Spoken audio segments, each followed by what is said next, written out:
Well, hey there everyone, it's Kris from Rate the Record. It's that time of the week again where I'm freshly shaven, freshly cleaned and showered, which also means it's a good time to do the singles reviews that we do every week, so let's just jump right into it. The band Health has announced a follow-up to their 2020 release Disco 4 Part 1, and to no one's surprise, it's the same name, but Part 2. It's due out on April 8th, so keep an ear to the ground for that one because Health is actually pretty fantastic. They dropped a new single this past Thursday, February 17th, and it's called Cold Blood, and it sees them collaborating with veterans of metal genre, Lamb of God. I don't know how many people saw this one coming, but here it is. To be quite honest, in the first minute of this, I thought to myself, like, is this just like a Lamb of God track that Health happens to be hosting? Because it was just pure metal for like the first minute and a half. The first verse starts with these slow chugging guitars just kind of pounding their way through, but then it picks up the pace and kicks a lot of ass going through the next verse. It just pushes through as a straightforward metal track for quite a while, and this is where I thought, is Health really in this track? But then the chorus kicks in and we finally see their portion of the song. You still have these slow chugging metal guitars, then you have the trademark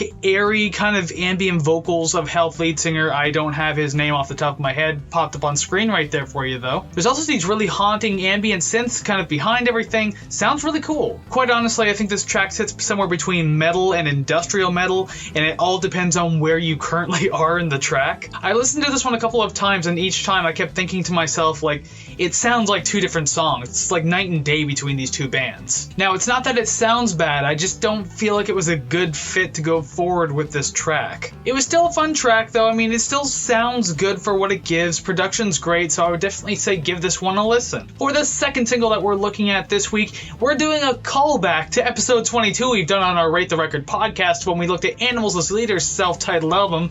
There's that one there, and also there's the card above my head if you wanted to see the episode. Watch that one later, but watch this one now. But yes, we are looking at Animals as Leaders' single this time around, called Gordian Night, off their upcoming album Parisia,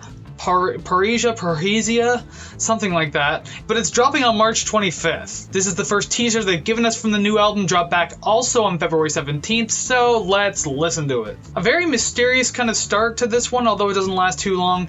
You just have these sweeping synths, this distant reverberated guitar, but it eventually bursts in with these blistering drums, front-facing guitars, very percussive, thumpy type guitars too, just kind of as you would expect in Animals as Leader songs from the past, I guess. God, this song is a lot of fun. The great pacing of the track actually kind of meets with this much slower, almost suspended, but very powerful section of this track.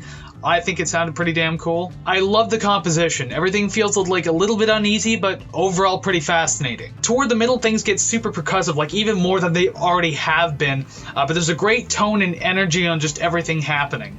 But from this point though, it just kind of seems like things were riding out the same as previous moments in this track, things being repeated, so nothing picked up too much more from what it presents in like the first half of the song. The ending though is just, oh my god, it's super brutal, super nasty, these very low pitched, distorted, dissonant guitars that just pummel you into mud.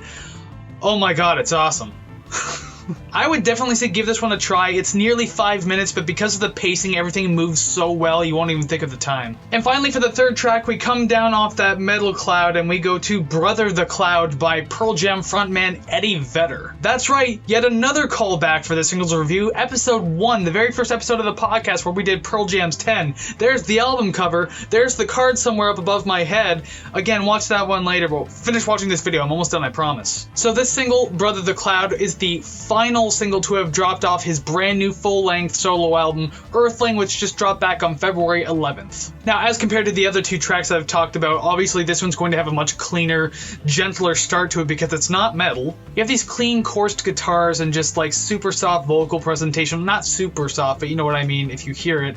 But it just floats like a river. Everything feels real nice about it. The chorus does kind of pick things up a little bit though, with more of a pop rock feel to it. The guitars are slightly overdriven, but again, it's not too heavy, nothing to write home about. I will say this about the track overall though, the bass has a notably great tone. It's just kind of buried in the mix, unfortunately, which I hate when that happens, when something has a really good tone to it, but you really have to listen way too hard to hear it. Listen to this one a couple times. Don't just listen for like the sound of bass. I'm talking about the tone of like the plucking or whatever. Just It sounds good. It's there. I really liked it. Enough to actually write a note about it and point it out like this to you. The song's kind of typically structured, you know, your verse, chorus, and just like extended chorus, bridge, whatever.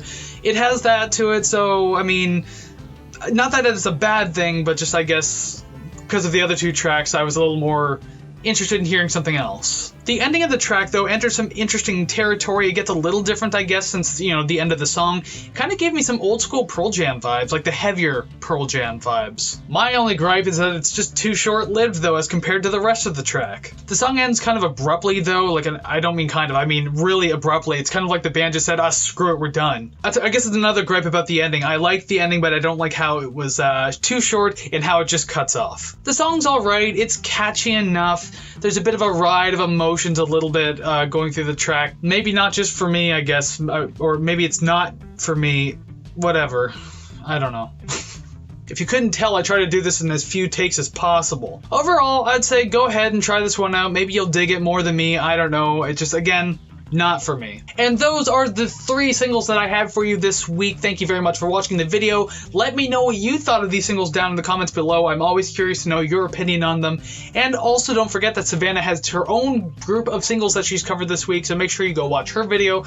Link in the description below, or you can probably just see the playlist at the end of the video. And don't forget to check out the podcast too, the actual Rate the Record podcast that we release every single Monday. And this past Monday was episode 24, and we looked at Saul Williams and the inevitable rise and liberation of tar dust. I'm not going to say the full name, but I flashed it on the screen for you there.